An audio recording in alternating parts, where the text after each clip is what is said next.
Hello hello hello hello. हाँ friends, तो ये मैं एक वीडियो बनाने आ रहा हूँ। इसके पहले हम लोग सब बात डिस्कस कर चुके हैं। इलेक्ट्रिक फील्ड और इलेक्ट्रिक डाइपोल चल रहा है। इलेक्ट्रिक फील्ड और इलेक्ट्रिक डाइपोल में दो पॉइंट्स हम लोग दो पॉइंट्स ही बचे हैं, बाकी पॉइंट्स हम डिस्कस कर चुके हैं। Electric field intensity because of an electrical dipole, electric field intensity because of an electrical dipole at broad side on position और परपेंडिकुलर बाइसेक्टर। इसके पहले के वीडियो में हम डिस्कस कर चुके हैं। अब मैं आपको बताने जा रहा हूँ electric field intensity because of an electrical dipole eight N axial position. इसी एक्सियल पोजीशन को कुछ किताबों में एंड ऑन पोजीशन भी कहते हैं। तो पहले आप देख लीजिए आप पढ़ने क्या जा रहे हैं। आप इस शॉर्ट वीडियो में केवल दो पॉइंट्स तैयार करने जा रहे हैं। आप इस शॉर्ट वीडियो में केवल दो पॉइंट्स तैयार करने जा रहे हैं। उसके बाद आपका ये सेकंड चैप्टर जो है इलेक्ट्रोस्टैटिक्स का ख़त्म हो जाएगा। उसके बाद 3 चैप्टर और 4 चैप्टर के भी मैं वीडियोस बना के आपको दे दूंगा 5-6 दिन में। उसके बाद एक बड़ा टॉपिक जो शायद सबसे बड़ा टॉपिक है ऑप्टिक्स के बाद, इलेक्ट्रोस्टैटिक्स, उसके सारे कॉन्सेप्ट्स हम लोग डिस्कस कर चुके होंगे वीडियो में। और उसके बाद मैं आपको जो कॉन्सेप्ट डिस्कस कर रहा हूँ, बोर्ड लेवल के क्वेश्चंस जो आते हैं वो मैं तुरंत ही बता दे रहा हूँ कि ऐसे ऐसे क्वेश्चंस बनते हैं। और जब ये चैप्टर खत्म हो जाएगा तो फिर हम लोग नेट और जे लेवल पे आ जाएंगे, ठीक है ना। उसके क्वेश्चंस की वीडियो बना के देंगे। तो आज केवल आप 2 पॉइंट्स पे फोकस करिए। ये चैप्टर आज खत्म हो जाएगा, केवल 2 पॉइंट बचा है। वो 2 पॉइंट खूब बढ़िया से तैयार करिए, खूब बढ़िया से समझिए।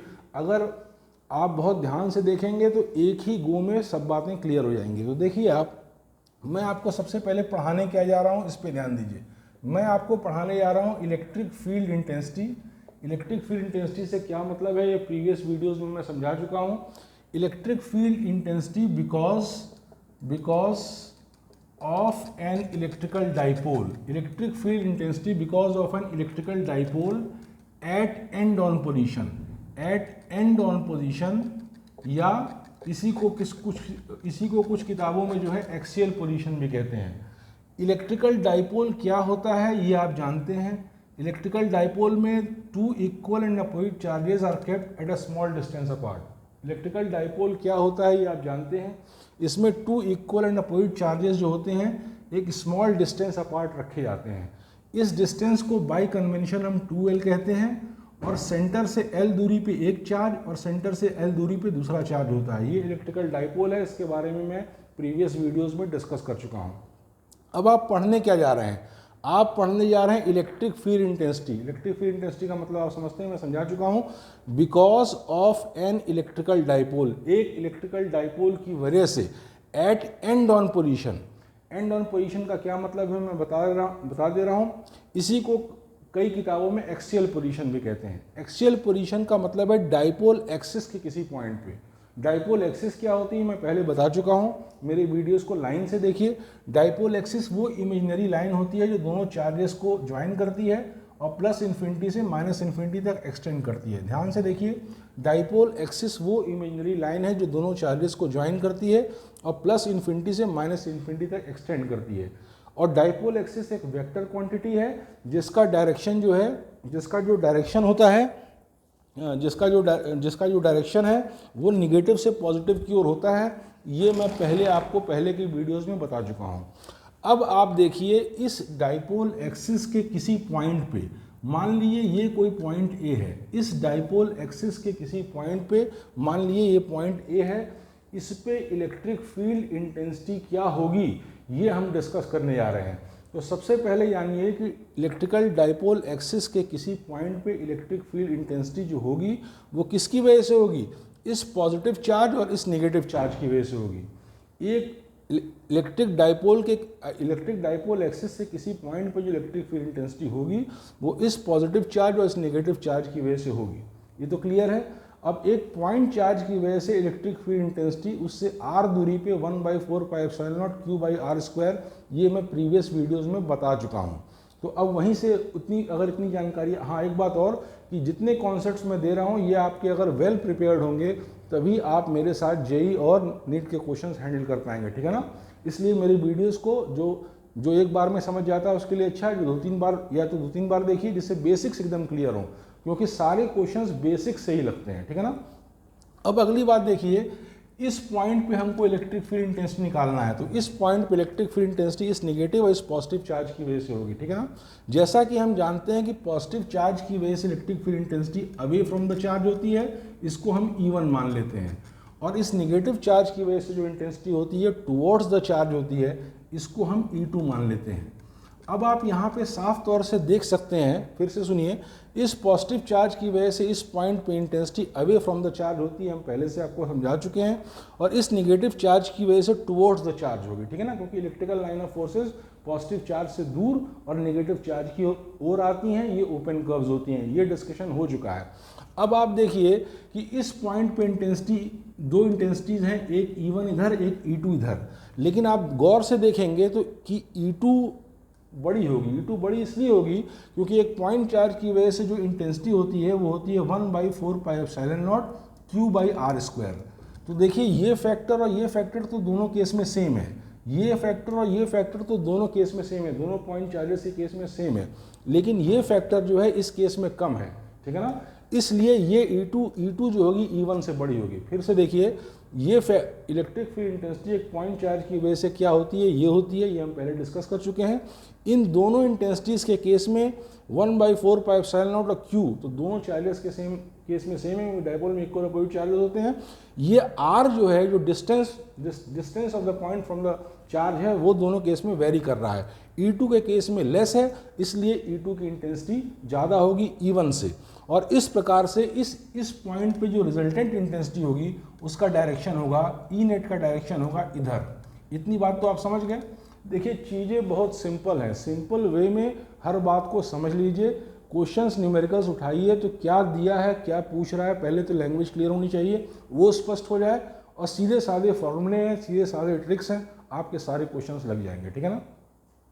तो अब आप देखिए, मैं बता रहा हूँ E नेट कितनी होगी, यहाँ पे गौर से देखिए, E नेट बराबर होगी E2 minus E1। E net होगी E2 माइनस E1, क्योंकि E2 E1 से बड़ा है, ठीक है ना। इतनी बात आप समझ गए। अब E1 E2 की हम वैल्यू पुट कर दे रहे हैं। E1 E2 की वैल्यू ये हो जाएगा 1/4πε0 Q/, अब देखिए इस चार्ज से जो ये दूरी है, इस चार्ज से जो ये दूरी है, वो दूरी कितनी है, वो दूरी है, अगर इस पूरी दूरी को हम R माने, अगर मैं इस पूरी दूरी को हम R माने, मतलब सेंटर से उस पॉइंट की दूरी को R माने, अगर हम डाइपोल के सेंटर से उस पॉइंट जहाँ पे इलेक्ट्रिक फील्ड इंटेंसिटी निकालना है उसकी दूरी को R माने, तो -Q से इस पॉइंट A की दूरी क्या होगी, R - L, क्योंकि ये डिस्टेंस L है और ये पूरा डिस्टेंस R है, तो ये डिस्टेंस होगा R - L। तो E2 होगी 1/4πε0 R - L का होल स्क्वायर, माइनस E1 होगी 1/4πε0 Q/R + L का होल स्क्वायर। इस केस में इस पॉइंट से पॉजिटिव चार्ज से जो दूरी होगी वो आप साफ देख सकते हैं कि ये दूरी है L और ये दूरी है R, तो इस पॉइंट से जो नेट दूरी है वो L + R है। फिर से देखिए, इस चार्ज से इस पॉइंट की जो दूरी है वो है आपकी L, ये दूरी L है और ये दूरी है R, तो कुल दूरी कितनी हो गई, R + L। तो E नेट इस पॉइंट पे इस डायरेक्शन में होगा और उसका मैग्नीट्यूड ये होगा। अब ये डायरेक्शन कौन सा डायरेक्शन है, ये डायरेक्शन कौन सा डायरेक्शन है, आप देखिए डाइपोल एक्सिस का डायरेक्शन नेगेटिव से पॉजिटिव चार्ज की ओर होता है, ये मैं आपको पहले बता चुका हूँ। तो अगर एक्सियल पोजीशन पे किसी पॉइंट पे हम इलेक्ट्रिक फील्ड इंटेंसिटी निकालते हैं because of an electrical dipole, तो आप गौर से देखिए तो ई नेट का डायरेक्शन ये है और डाइपोल एक्सिस का भी डायरेक्शन ये है, यानी इस केस में जो ई नेट होगी, जो intensity of electric field because of an electrical dipole at a distance r apart from its centre on its axis, ये जो होगी वो parallel to the dipole axis होगी। इसके पहले वाले में जो परपेंडिकुलर बाइसेक्टर वाला वीडियो मैंने आपको जस्ट पहले वाला वीडियो दिया था उसमें anti parallel to the dipole axis था। तो ये बात भी आपसे पूछ लेता है कि in which case the electric field intensity is parallel and in which case it is anti parallel to the dipole axis, ठीक है ना। तो अब इसको हम और सॉल्व करेंगे, जब फर्दर सॉल्व करेंगे इसको तो ये आएगा q/4πε0 और ब्रैकेट में आ जाएगा आपका 1/r - l होल स्क्वायर और -1/r + l होल स्क्वायर। जब इसको हम फर्दर सॉल्व करेंगे तो ये आ जाएगा q/4πε0 और यहाँ पे क्या हो जाएगा r² - l² का होल स्क्वायर और यहाँ पे हो जाएगा a² - b²। तो a² - b² हम जानते हैं a - b a + b, तो उससे जब हम सॉल्व करेंगे तो हो जाएगा आपका 2r + twice r into twice l, ये चीज़ आ जाएगा, ए प्लस बी आ जाएगा twice r, a minus b आ जाएगा ट्वाइस एल, ठीक है ना। तो इस तरीके से electric field, net electric field at this point इस डायरेक्शन में होगी, इस तरीके से हमारी आ जाएगी। अब देखिए, अब नेक्स्ट चीज़ आपकी ये है कि इसको फर्दर जब सॉल्व करेंगे ई नेट को, तो ये आपका आ जाएगा, यहाँ से आप देखिए Q इंटू ट्वाइस एल क्या होता है, Q इंटू ट्वाइस एल क्या होता है, आपने पहले वीडियो में पढ़ा है कि इलेक्ट्रिक डाइपोल का चार्ज और उसके बीच की दूरी Q into twice L dipole moment होता है। तो ऊपर के पॉइंट पे आ जाएगा, ऊपर के न्यूमरेटर में आ जाएगा twice P into r, where P is dipole moment, ठीक है ना, where P is dipole moment. फिर उसके बाद नीचे आ जाएगा बाई 4 पाई एप्सिलॉन नॉट, और यहाँ आ जाएगा r square minus l square का होल स्क्वायर। ये आपका electric field intensity because of an electrical dipole at a distance r apart from its centre on its axis का इक्वेशन है, ये चीज़ आ जाएगी, ठीक है ना। तो अब एक बात आप गौर से देखिए कि इसी को आप एंड ऑन पोजीशन भी कहते हैं, इसी को एंड ऑन पोजीशन, ये आएगा twice p r 1/4 pi epsilon twice p r upon r square minus l square का होल स्क्वायर। जरा इसको एक बार मैं चेक कर लूँ, a square minus b square, तो a plus b a cut गया, ट्वाइस आर आ गया, और a minus b l l cut गया, एल एल कट गया, तो आपका ये ट्वाइस ये ए प्लस बी ये कट गया, ट्वाइस आर आ गया, और ए माइनस बी हो ट्वाइस एल आ गया, ठीक है, ठीक कैलकुलेशन है यहाँ पे। तो ठीक है, ये आ गया twice p 1/4 pi epsilon naught twice p r upon r square minus l square का होल स्क्वायर। अब देखिए इस पार्ट से कितने तरह के प्रश्न बनते हैं आपके बोर्ड लेवल पे। इस पार्ट से आपके बोर्ड लेवल पे इससे और electric field intensity because of an electrical dipole at perpendicular bisector, इन दोनों से आपके दो तरह के क्वेश्चन प्राय बोर्ड में बनते हैं। पहला question, derive an expression for the intensity of electric field because of an electrical dipole at a point distance r apart from its centre on पहले केस में perpendicular bisector, on its perpendicular bisector, और दूसरे case में along its axis. तो दोनों case में आप derive करके मैं आपको दिखा चुका हूं, आप डिराइव कर देंगे, आपको 2 मार्क्स मिल जाएंगे, कभी कभी 3 मार्क्स का भी आ जाता है, ठीक है ना। और जो दूसरे तरह का प्रश्न आपको इस पार्ट से बनता है वो इस प्रकार का बनता है कि given an electrical dipole with one of the charges at 2 microcoulomb and the distance between the charges at 1 millimetre, या कोई भी डाटा दे देगा। तो इस डाटा से आपका क्या नहीं है, डाइपोल मोमेंट निकल गया। फिर कहेगा कि find the intensity of electric field because of this dipole at broad side on position, broad side on मतलब परपेंडिकुलर बाइसेक्टर, पिछले वीडियो में बता चुका हूं, and and on position at a distance r from its centre, ठीक है ना। तो उस केस में आप क्या करेंगे, दोनों सेपरेट केसेस में जो फॉर्मूला आपने डिराइव किया उस फॉर्मूले में आप वैल्यू पुट करेंगे और आपका आंसर आ जाएगा, ठीक है ना। और एक बात और भी पूछता है 1 मार्क में, give the direction of the electric field intensity. तो डायरेक्शन के संदर्भ में आप ये कहेंगे, अगर आपका परपेंडिकुलर बाइसेक्टर पे निकालना है, यानी कि अगर ये इलेक्ट्रिकल डाइपोल है इसके परपेंडिकुलर बाइसेक्टर पे आपको बात निकालनी है, तो उस केस में anti parallel to the dipole axis होगी।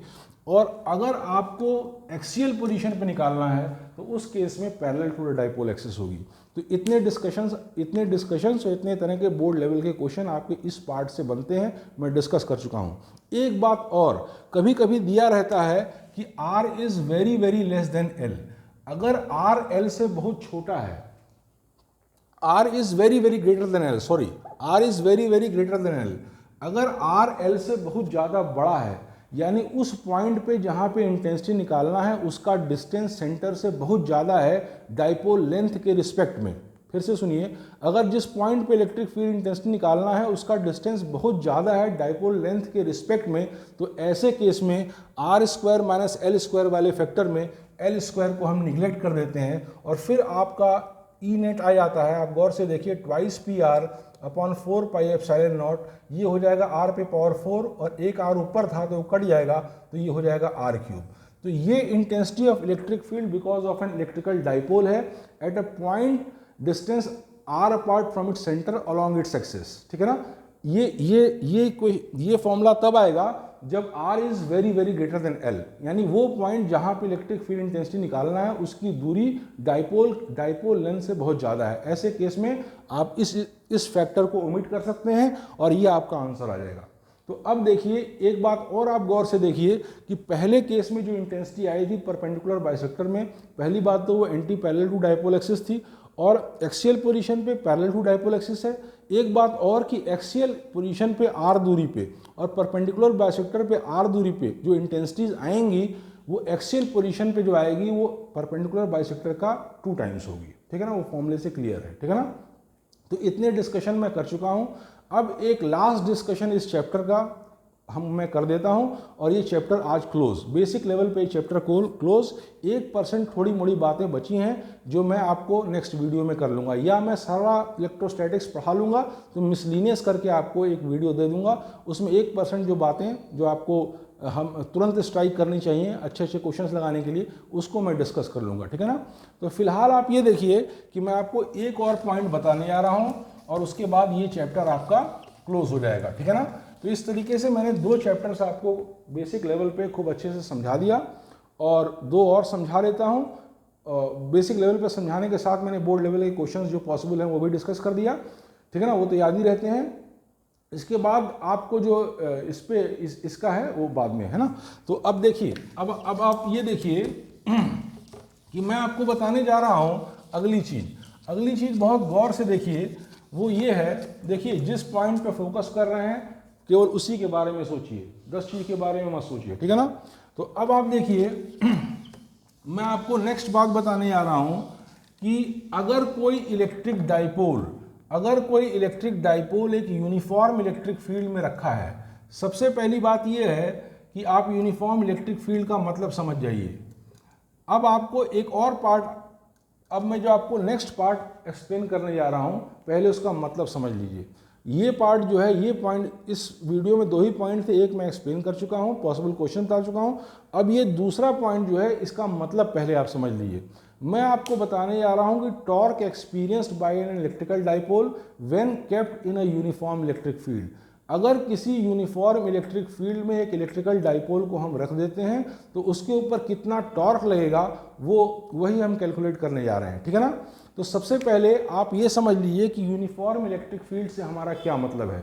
यूनिफॉर्म इलेक्ट्रिक फील्ड से हमारा मतलब है कि ऐसी इलेक्ट्रिक फील्ड जिसके हर पॉइंट पे इलेक्ट्रिक फील्ड इंटेंसिटी सेम हो। अगर कोई ऐसी इलेक्ट्रिक फील्ड है जिसके हर पॉइंट पे इलेक्ट्रिक फील्ड इंटेंसिटी सेम है, यानी विद्युत क्षेत्र की तीव्रता समान है, तो ऐसी फील्ड को हम यूनिफॉर्म इलेक्ट्रिक फील्ड कहेंगे। यूनिफॉर्म इलेक्ट्रिक फील्ड को जब हम डायग्रामेटिकली रिप्रेजेंट करते हैं किताबों में या कॉपी में कहीं भी, तो वो ऐसे रिप्रेजेंट करते हैं इक्वी डिस्टेंट पैरेलल लाइंस के रूप में। मेरी लाइंस बहुत पैरेलल नहीं है, इसको आप एकदम पैरेलल मान लीजिए।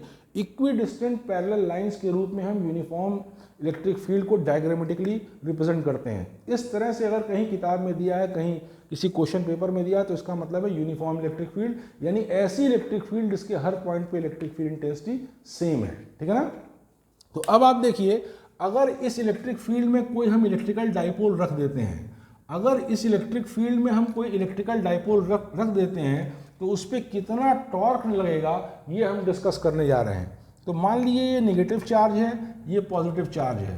पहले के अध्ययन से आप जान चुके हैं कि डाइपोल मोमेंट और डाइपोल एक्सिस का डायरेक्शन ये होगा, डाइपोल एक्सिस का डायरेक्शन ये होगा, ठीक है ना। और ये एरो दिखा रहा है कि इलेक्ट्रिक फील्ड इंटेंसिटी का डायरेक्शन या इलेक्ट्रिक फील्ड का डायरेक्शन इधर होगा। इलेक्ट्रिक फील्ड का डायरेक्शन ये है और डाइपोल एक्सिस का डायरेक्शन ये है। अगर इन दोनों के बीच का एंगल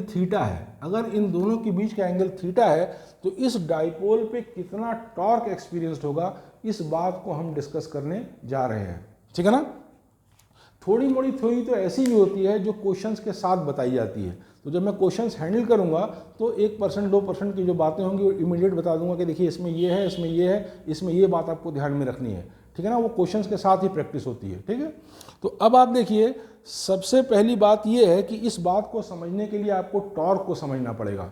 टॉर्क आपको क्लास 9-10 से ही बताया जाता है, लेकिन जब आप फर्स्ट ईयर में आते हैं तो फर्स्ट ईयर में बहुत डिटेल एनालिसिस टॉर्क के बारे में होता है, ठीक है ना। जब आप फर्स्ट ईयर में आते हैं तो आपको बहुत डिटेल एनालिसिस टॉर्क के बारे में होता है। टॉर्क क्या होता है पहले इसको बढ़िया से समझ लीजिए, तो ही आप ये बात समझ पाएंगे। तो देखिए, टॉर्क होता क्या है, जो काम ट्रांसलेशन मोशन में फोर्स करता है वही काम रोटेशन मोशन में टॉर्क करता है, ठीक है ना। इन rotation motion it is not only force which is important but also the point of application of force which is significant. Point of application of force भी बहुत सिग्निफिकेंट होता है रोटेशन मोशन में। केवल फोर्स कितना है इससे काम नहीं चलेगा। कहाँ आपने फोर्स लगाया, किस जगह लगाया, ये भी रोटेशन मोशन में बहुत सिग्निफिकेंस का होता है, और ये बहुत इंपॉर्टेंस, इसकी भी बहुत इंपॉर्टेंस है, ठीक है ना। तो अब देखिए टॉर्क को डिफाइन किया गया है, 11th में आपने पढ़ा होगा, it is defined as the turning effect of a force along an axis of rotation. Turning effect से क्या मतलब है, जरा गौर से देखिए। जैसे मान लीजिए कि ये एक दरवाजा है, ये एक दरवाजा है, मान लीजिए ये एक दरवाजा है, और यहाँ पे आपका ऐसे यहाँ से करके इसको नॉट किया गया है, उससे जो आप स्क्रू और जो भी सिस्टम होता है उससे दरवाजे को ऐसे यहाँ से, ये एक्सिस ऑफ रोटेशन है, ये इस दरवाजे का एक्सिस ऑफ रोटेशन है, और ये दरवाजा ऐसे खुलता है और ऐसे बंद होता है। एज्यूम कर लीजिए, मैं क्लासेस में दरवाजे के पास जाके दिखाता हूँ, लेकिन यहाँ पर वीडियो में वो पॉसिबल नहीं हो पा रहा है। तो इस किताब को ही आप जो है क्या करिए कि एक दरवाज़ा एज्यूम कर लीजिए, और ये इसका एक्सिस ऑफ रोटेशन है, दरवाज़ा ऐसे खुलता है और ऐसे बंद होता है। क्या कभी आपने सोचा है कि इस दरवाजे का हैंडल हम यहीं क्यों लगाते हैं? ये हैंडल अगर हम यहाँ लगाते तो और भी खूबसूरत लगता, और भी बढ़िया डिज़ाइन आती, और भी बढ़िया लुक्स आते। अगर हम यहाँ लगाते तो भी क्या दिक्कत होती? हम दरवाजे का हैंडल दरवाजे के कोने पर ही क्यों लगाते हैं? क्या आपने कभी ये सोचा है? वो इसलिए लगाते हैं क्योंकि कम फोर्स से हम दरवाज़ा खोल सकें।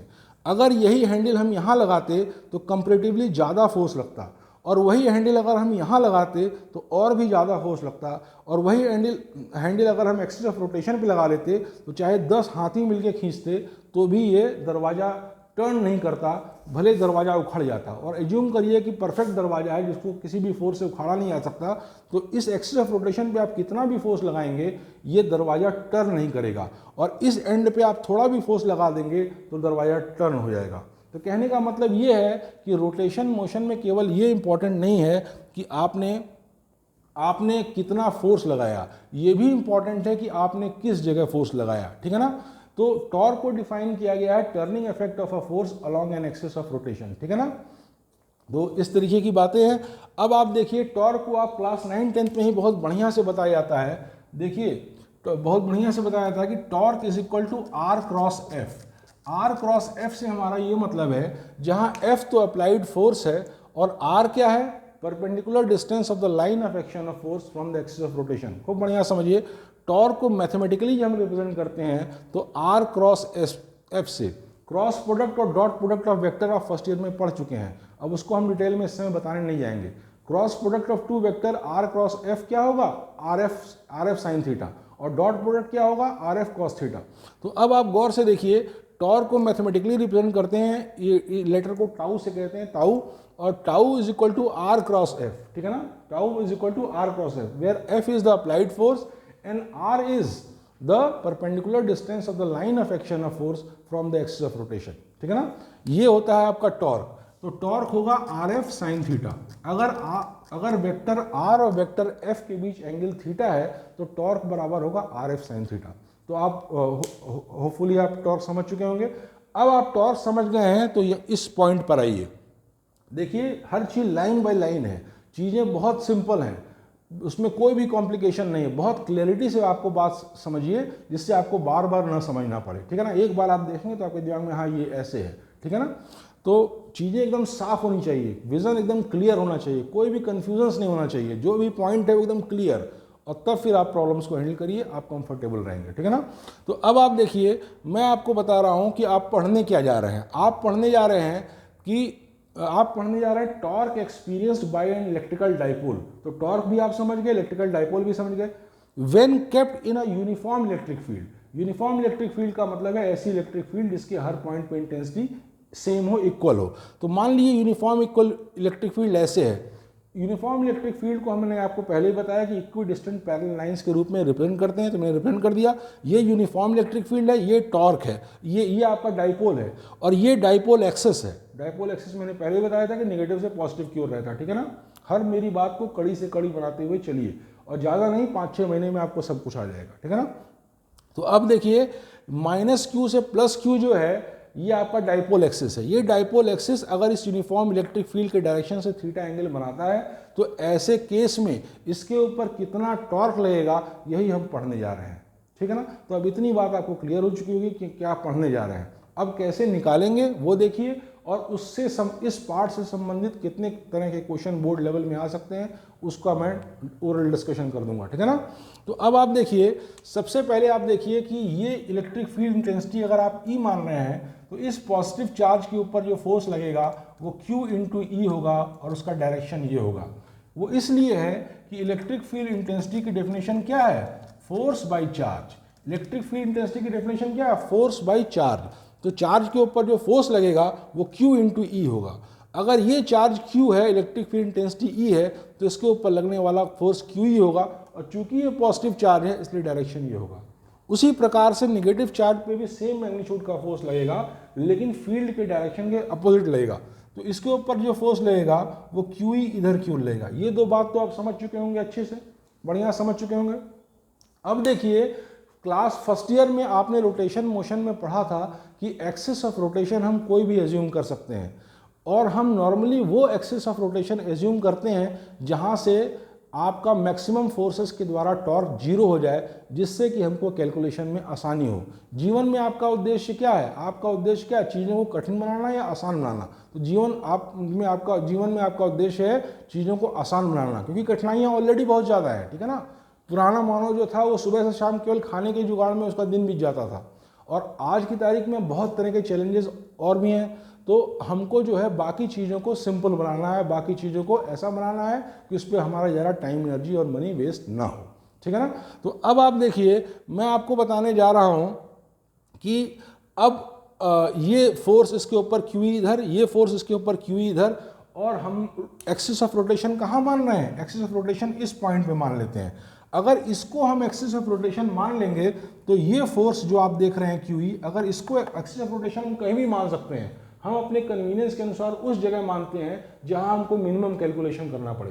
तो इस केस में एक्सिस ऑफ रोटेशन आप यहाँ भी मान लेंगे तो भी वही बात होगी, यहाँ भी मान लेंगे तो भी मिनिमम कैलकुलेशन करना पड़ेगा, और यहाँ मान लेंगे अगर एक्सिस ऑफ रोटेशन तो इसकी वजह से टॉर्क इधर क्लॉकवाइज और इसकी वजह से भी टॉर्क इधर क्लॉकवाइज आपका लगेगा। तो दो टॉर्क कैलकुलेट करने पड़ेंगे, जो थोड़ा टिपिकल हो जाएगा।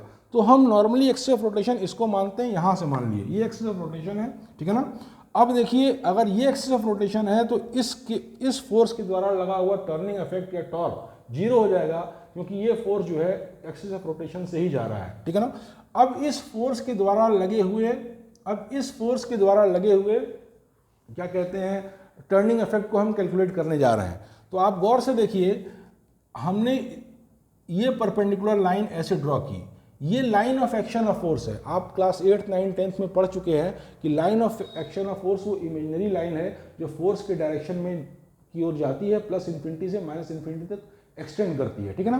तो ये line of action of force है। बहुत गौर से देखिए, इसके द्वारा लगा हुआ टॉर्क तो जीरो हो गया क्योंकि एक्सिस ऑफ रोटेशन हमने यही मान लिया।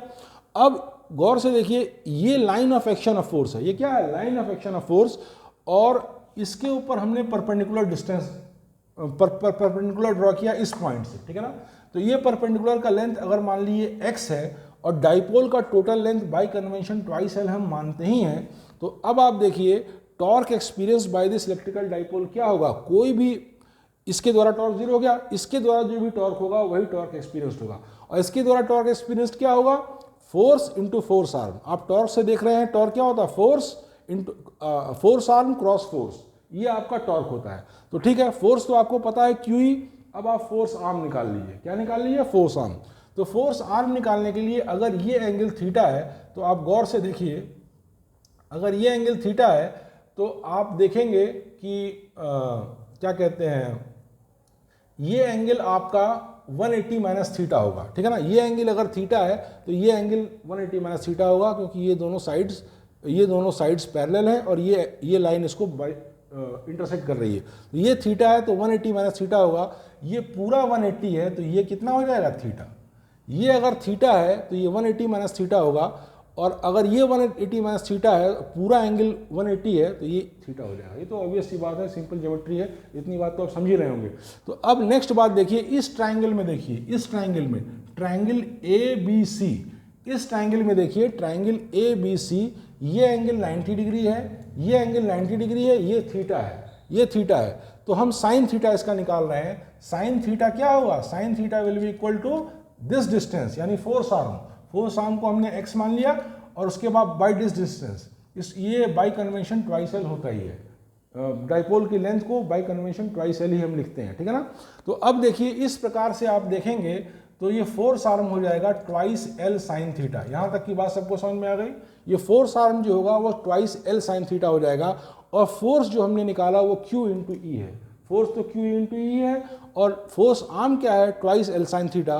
तो अब जब टॉर्क के फॉर्मूले में आप पुट करेंगे, torque is equal to r cross F में पुट करेंगे, तो ये क्या हो जाएगा, टॉर्क इज जब आप पुट करेंगे तो क्या हो जाएगा, ये हो जाएगा Q E into twice L sine theta, ठीक है ना। Q into twice L sine theta आपका ये हो गया। अब आप देखिए कि ये हो गया Q into twice L sine theta, और क्यू इंटू ट्वाइस एल क्या होगा, पी। क्यू इंटू एक डाइपोल का क्यू इंटू ट्वाइस एल क्या होता है, पी, इलेक्ट्रिकल डाइपोल मोमेंट। तो अब देखिए ये हो जाएगा पी साइन थीटा, और इस प्रकार से ये हो जाएगा पी क्रॉस ई, ये हो जाएगा आपका P cross E.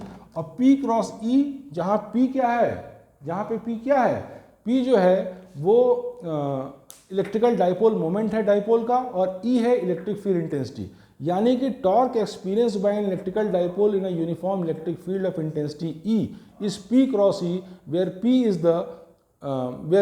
Is the electrical dipole moment of the dipole, ठीक है ना।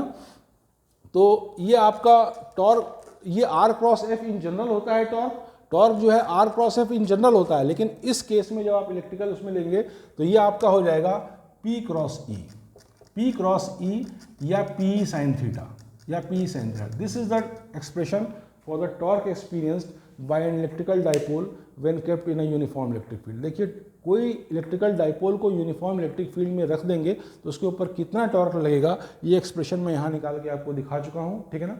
अब देखिए ये आपका लास्ट पॉइंट था और चैप्टर आपका खत्म हो गया आज। अब देखिए इस पार्ट से कितने तरह के क्वेश्चन बन सकते हैं। इस पार्ट से बेसिकली दो तरह के क्वेश्चन बनते हैं बोर्ड पे। एक तो derive an expression for the torque experience by electrical dipole when kept in a uniform electric field of intensity ई, ठीक है ना, such that the dipole axis makes an angle theta with the direction of the field. एक तरह का question ये 2-3 marks का expression derive करने का, तो एक्सप्रेशन डिराइव करके मैं आपको समझा चुका हूँ। इस तरह से आप डिराइव कर देंगे और आपको फुल मार्क्स मिल जाएंगे। जो बात मैंने ओरली कही है उनमें से कुछ इंपॉर्टेंट बातों को आप ब्रैकेट में लिख देंगे, ठीक है ना। दूसरी बात क्या है कि एक तरह का न्यूमेरिकल भी इस पार्ट से बनता है। न्यूमेरिकल क्या बनता है कि find the torque experience by an electrical dipole which is kept in a uniform electric field of intensity 15 Newton पर कूलम, या जो भी दिया हो, ठीक है ना, जो भी न्यूमेरिकल वैल्यू दे दे, सच दैट, हाँ, गिवन ब्रैकेट में कह दिया, given the one of the charges as this microcoulomb and the distance between the dipole as this. तो इस डाटा से आपको डाइपोल मोमेंट मिल जाएगा, इलेक्ट्रिक फील्ड इंटेंसिटी की वैल्यू दी हुई है, आप इस फॉर्मूले में पुट करेंगे, सिंपल सा न्यूमेरिकल आप सॉल्व कर लेंगे और 2 मार्क्स आपको फैच हो जाएंगे। इस तरीके से इस पार्ट से ये 2 तरह के क्वेश्चन नॉर्मली आते हैं, ठीक है ना। और इसके पहले मैंने बता चुका, ये भी पूछता है कि electric field intensity because of electrical dipole and on position या ब्रॉड साइड पोजीशन की डायरेक्शन क्या होगी। तो एक में पैरेलल टू डाइपोल एक्सिस, एक में anti parallel to dipole axis. यही इतने तरह के प्रश्न आपके बनते हैं। अब मैं नेक्स्ट वीडियो से इलेक्ट्रिक पोटेंशियल स्टार्ट करने जाऊँगा। Thank you.